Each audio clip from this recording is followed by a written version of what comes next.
everyone, welcome back to our channel Geo for You, and we are back with the another topic of class 12 biology, human reproduction. Topic क्या है? Female reproductive system. So हमने last video में male reproductive system पूरा cover कर लिया था, है ना, और इंट्रोडक्शन भी कर लिया था. तो आज हम कवर करने वाले हैं फीमेल रिप्रोडक्टिव सिस्टम को. तो हमारा फीमेल रिप्रोडक्टिव सिस्टम भी आपकी एब्डोमेन कैविटी में ही लोकेटेड होता है. पेल्विक रीजन जो होता है उस रीजन में होता है, एब्डोमेन में होता है. सो इसके पास आपकी दो ओवेरीज होती हैं, ठीक है, एंड एक ओविडक्ट होता है, पेयर ऑफ ओविडक्ट. एक यूट्रस होता है, एक सर्विक्स होता है, एक वजाइना होता है. देखो, सबसे पहली चीज कि आपने मेल रिप्रोडक्टिव पार्ट पढ़ लिया, सिस्टम पढ़ लिया, तो अब आप फीमेल रिप्रोडक्टिव सिस्टम पढ़ रहे हो, तब जाकर ही आप आगे के प्रोसेसेस पढ़ोगे. तो मैं आपको इसके साथ साथ आपका डायग्राम भी दिखा देती हूँ ताकि साथ साथ क्लियर हो. ठीक है, तो ये है आपका डायग्राम. ठीक है, इस डायग्राम में आपका ये फ्रंट व्यू है और ये साइड व्यू है, ये वाला साइड व्यू है. ठीक है, तो ये है आपकी पेयर ऑफ ओवेरीज दो, एक यूटेरस है, ये ओविडक्ट्स हैं जिनको आप फेलोपियन ट्यूब भी बोलते हो, एंड ये वाला एरिया सर्विक्स है और ये लास्ट वाला एरिया दिस वाज वजाइना. ऐसे ही यहाँ पर भी this is your side view.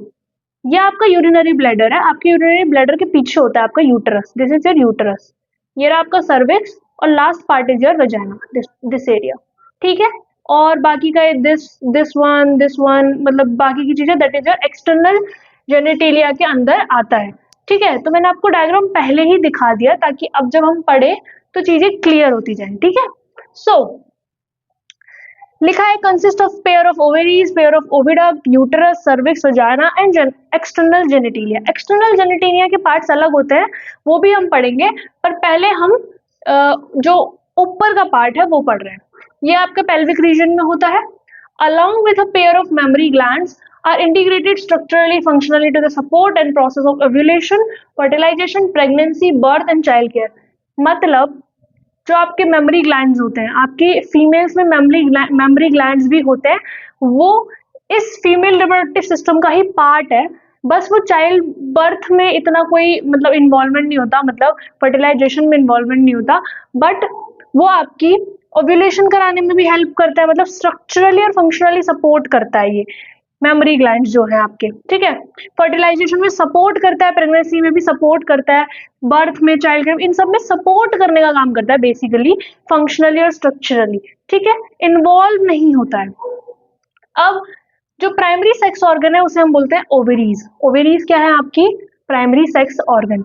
जैसे आपका मेल में प्राइमरी सेक्स ऑर्गन था टेस्टिस, ऐसे ही यहाँ पे है ओवेरीज. टेस्टिस वहां पे स्पर्म्स प्रोड्यूस करता था, ओवेरीज यहाँ पे क्या प्रोड्यूस करती हैं? Ovum, gamete, female gamete. ठीक है, और स्टेरॉइड हार्मोन्स जैसे कि प्रोजेस्टेरॉन हो गया, है ना, एस्ट्रोजेंस हो गए, दैट इज द हार्मोन्स.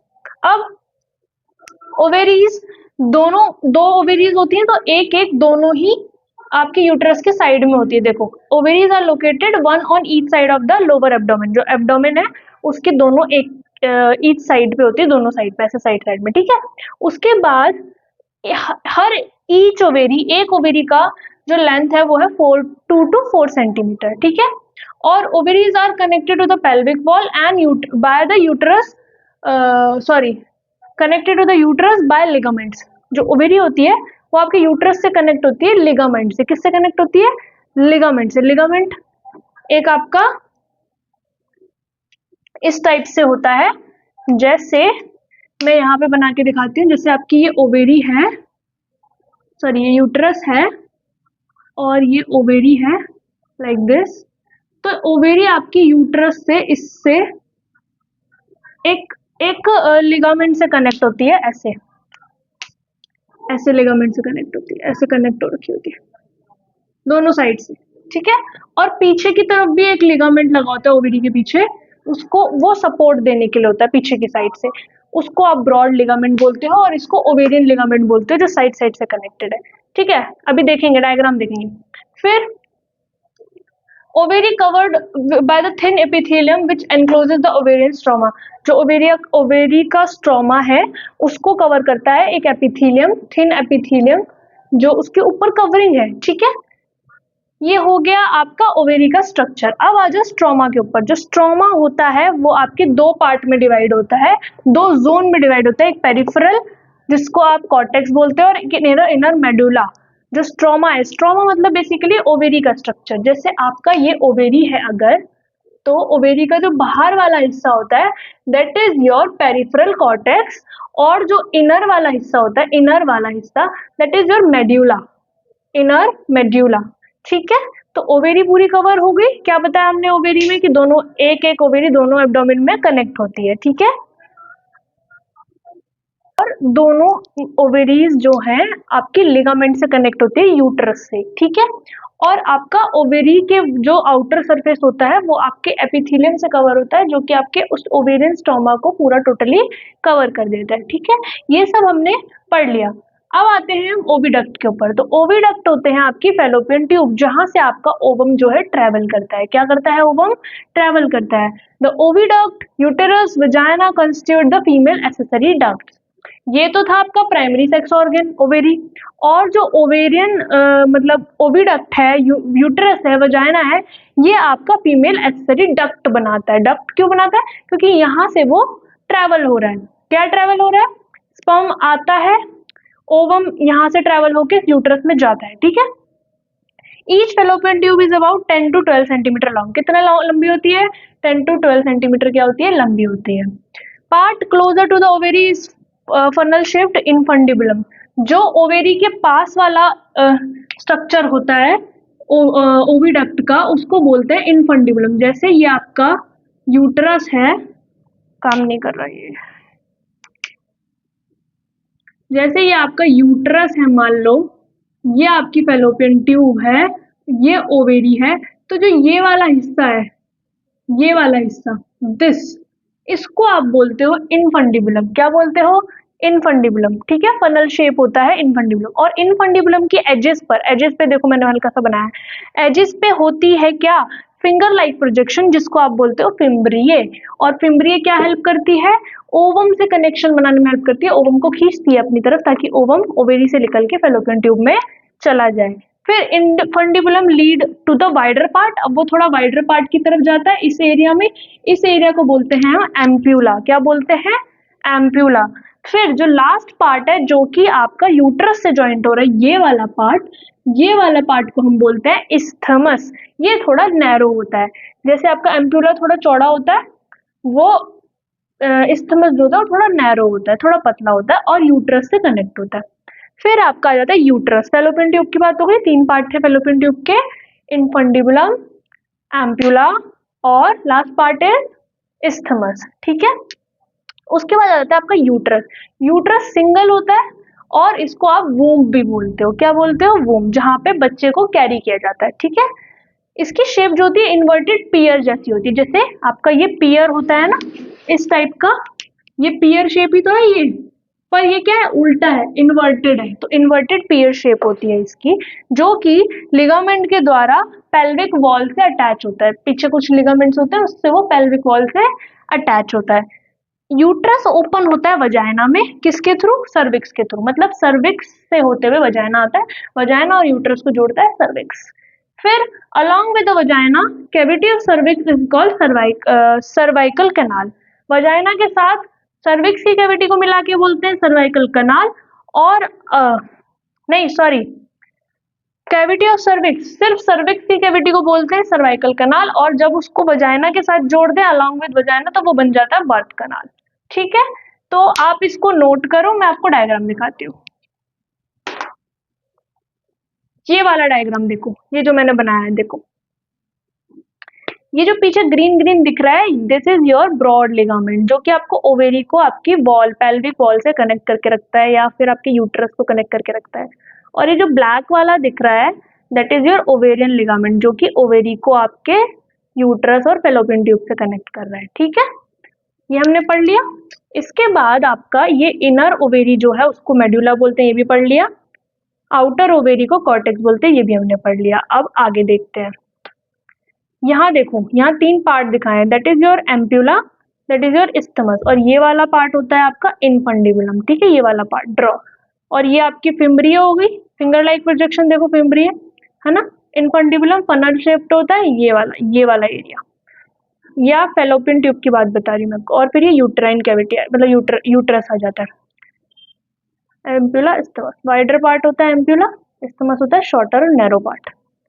अब ये और एक एक्स्ट्रा नॉलेज है कि आपका ऊपर वाला पोर्शन को हम बोलते हैं कॉर्न्यू, बीच वाले को बोलते हैं फंडस, लास्ट को बोलते हैं हम बॉडी। ये आपके 3 पार्ट है यूट्रस के, ठीक है। अब ये हम अभी पढ़ेंगे लाइनिंग्स ऑफ यूट्रस। देखो मैं ऐसे ही बता देती हूँ, सबसे आउटर लाइन को आप पेरीमेट्रियम बोलते हैं, फिर आपकी जो मसल लेयर होती है, जो मिडल होती है, उसको हम बोलते हैं मायोमेट्रियम, फिर इनर मोस्ट लेयर जो है ये वाली, इसको हम बोलते हैं एंडोमेट्रियम, ठीक है। ये रही सर्विक्स की ओपनिंग, सर्विक्स, और ये आउटर ओपनिंग, ये इतना नाम याद करने की जरूरत नहीं है, ठीक है। तो आप ये फटाफट से नोट करो, हम आगे बढ़ रहे हैं।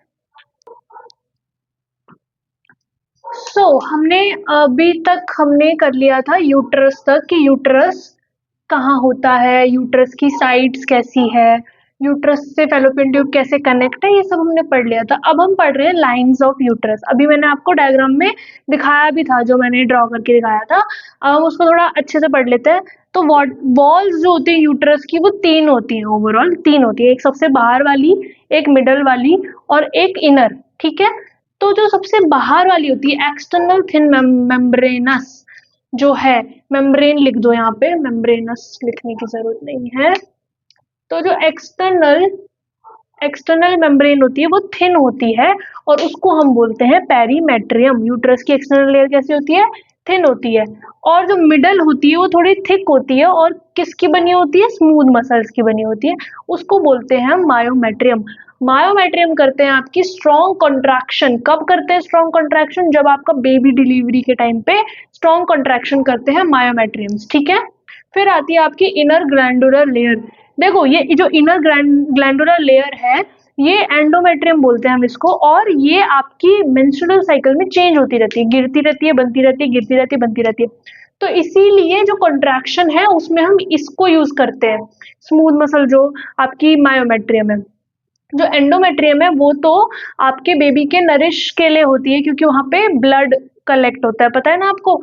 तो ये साइक्लिक चेंजेस करती है, जब मेंस्ट्रुअल साइकिल हो रही होती है तो ये साइक्लिक चेंजेस करती है, इसमें चेंजेस होते रहते हैं एंडोमेट्रियम में, ठीक है। जब हम मेंस्ट्रुअल साइकिल पढ़ेंगे तब समझेंगे। फिर आता है आपका फीमेल एक्सटर्नल जेनिटिलिया। अब जो फीमेल एक्सटर्नल जेनिटिलिया है वो आपका कुछ पार्ट्स होते हैं उसमें फीमेल एक्सटर्नल जेनिटिलिया। जैसे आपका मेल एक्सटर्नल जेनिटिलिया था, जिसको आपने पेनिस बोला था, वैसे ही फीमेल एक्सटर्नल जेनिटिलिया के भी कुछ पार्ट्स हैं, जैसे कि mons pubis, labia majora, labia minora, hymen और क्लिटोरिस। ये है एक्सटर्नल जेनिटिलिया। ये आपकी बॉडी के अंदर नहीं है, एक्सटर्नल है। जैसे आपका पेनिस जो था वो भी एक्सटर्नल था, बॉडी से बाहर था, ठीक है। तो जो मॉन्स प्यूबिस होता है वो बाहर का एक फैटी टिश्यू का कुशन टाइप होता है, जो स्किन से और प्यूबिक हेयर से कवर होता है, ठीक है। उसके बाद आता है आपका लेबिया मेजोरा, जो कि एक फ्लैशी फोल्ड है, जो कि आपके मोन्स प्यूबिस के बाद आते हैं, मोन्स प्यूबिस से ही एक्सटेंडेड है, फ्लैशी फोल्ड्स ऑफ टिश्यू है, और ये आपकी वजाइनल ओपनिंग को कवर करते हैं, ठीक है। फिर आ जाता है आपका लेबिया माइनोरा। लेबिया मेजोरा के नीचे आते हैं लेबिया माइनोरा, जो कि 2 पेयर ऑफ फोल्ड टिश्यूज हैं अंडर आपके लेबिया मेजोरा के नीचे, ठीक है, कुछ नहीं है। हाइमेन होता है आपका ओपनिंग ऑफ वजाइना, आधी पार्शियली कवर होती है एक मेम्ब्रेन से, जिसको आपने हाइमेन बोला है। पूरी तरीके से कवर नहीं होती, पार्शियली कवर होती है वजाइना की ओपनिंग, तो उसको हम हाइमेन बोलते हैं। अब हाइमेन की एक बात है कि लोग मतलब बहुत ज्यादा ये बोला माना गया है, या मानते नहीं है, या जो भी है, ये एक बना दिया है कि हाइमेन अगर नहीं है तो वो फीमेल जो है वर्जिन नहीं है, बट ऐसा नहीं होता है। हाइमेन जो है, hymen is not indicated, hymen का ना होना ये इंडिकेट नहीं करता है कि वर्जिनिटी पे कोई इफेक्ट है या वर्जिन नहीं है। नहीं, हाइमेन का वर्जिनिटी से कोई लेना देना नहीं है। क्यों? क्योंकि हाइमेन का ब्रोकेज जो है वो आप कुछ जंपिंग वगैरह ज्यादा कर रहे हो, या कोई जर्क की वजह से भी आपका हाइमेन ब्रेक हो जाता है कभी कभार, या आप साइकिलिंग कर रहे हो फास्ट, या फिर हॉर्स राइडिंग बहुत ज़्यादा हो रही है तो उसमें जो जर्क आता है, जो उसमें हॉपिंग होती है, जो जंप, जो हैवी जंप हो जाती है, कभी कभार जर्क ज़्यादा आ जाता है, तो उसमें हाइमेन ब्रोक होने के चांसेस होते हैं। तो इसीलिए हाइमेन को वर्जिनिटी का साइन नहीं माना जाता है। ओके, और हाइमन का क्या है, जो फर्स्ट इंटरकोर्स होता है उसमें आपका हाइमन भी ब्रेक हो जाता है, इसीलिए ऐसा बोला गया था कि वर्जिनिटी, बट हाइमन के और भी ब्रेक होने के चांसेस होते हैं, और भी बहुत सारी कंडीशंस है जिसमें वो ब्रेक हो सकता है। और कभी कभार ऐसा भी होता है कि फीमेल के फर्स्ट इंटरकोर्स के बावजूद भी हाइमन प्रेजेंट होता है, तो ये कोई है ही नहीं सिंबल वर्जिनिटी का, ठीक है। तो आपको मैंने बता दिया कि फीमेल अगर हाइमन है वो फर्स्ट इंटरकोर्स में ब्रोक भी हो सकता है, और ऐसा भी हो सकता है कि वो रहे इंटरकोर्स के बावजूद भी, ठीक है। देन आपका आता है क्लिटोरिस। क्लिटोरिस होता है टिनी फिंगर लाइक स्ट्रक्चर है, जो कि आपका लैबिया माइनोरा के जंक्शन पे होता है और आपकी वजाइनल ओपनिंग के ऊपर होता है, ठीक है। नाउ मेमोरी ग्लैंड्स आपकी जो पेयर्ड स्ट्रक्चर है, ये अभी हमने सारा एक्सटर्नल जेनिटेलिया पढ़ा। अब हमारे मेमोरी ग्लैंड्स पे, मेमोरी ग्लैंड्स होती हैं आपकी चेस्ट वाले एरिया पे, जिसको आप ब्रेस्ट भी बोलते हो, ठीक है। तो पेयर्ड स्ट्रक्चर है, ये पेयर में होता है, इसके अंदर ग्लैंडुलर टिश्यू होते हैं और बहुत सारा फैट होता है, ठीक है। So glandular tissue of each breast is divided into 5 to 20 mammary lobes. जो आपके ग्लैंडुलर टिश्यू है वो 15 to 20 मेमोरी लोब्स में डिवाइड होते हैं अंदर से, ठीक है, जिसके अंदर फैट है, ठीक है। और उसके अंदर बहुत सारे सेल्स होते हैं, क्लस्टर ऑफ सेल्स, जिसको एल्विलाई बोलते हैं, और एल्विलाई से ही मिल्क प्रोडक्शन होता है। The cell of alveoli secrete milk which is stored in cavity of alveoli. Alveoli की कैविटी में मिल्क स्टोर होता है और वहीं से एल्विलाई से ही वो सिक्रीट होता है। Alveoli open into the memory tubules and the tubules of each lobe join to form a memory duct। देखो एल्वेलाई क्या करता है, फिर आगे आपकी मेमोरी डक्ट्स में मेमोरी डक्ट फॉर्म कर, सॉरी मेमोरी ट्यूब्यूल्स में जाता है, उससे कनेक्ट होता है, फिर ट्यूब्यूल्स मिलके क्या बनाती है, मेमोरी डक्ट बनाती है, और वैसे ही फर्दर मेमोरी डक्ट ज्वाइन होकर बनाती है मेमोरी एम्प्यूला, और एम्प्यूला कनेक्ट होता है लैक्टिफेरस डक्ट से, जहां से मिल्क सक किया जाता है, ठीक है। एक बार मैं आपको डायग्राम दिखाती हूँ, उससे समझ में आएगा आपको। है सबसे बाहर का पोर्शन, एक सेकेंड, ये वाला सबसे बाहर का पोर्शन, ये है आपके फैटी टिश्यूज, ठीक है, फैट। फिर आपका ये अंदर वाला portion, that is your lobe, memory lobe, फिर ये एल्वेलाई, एल्वेलस जिसको बोलते हैं, फिर आपकी डक्ट आ गई, डक्ट ने एम्प्यूला बनाया और एम्प्यूला कनेक्ट हुआ है लैक्टिफेरस डक्ट से, ठीक है।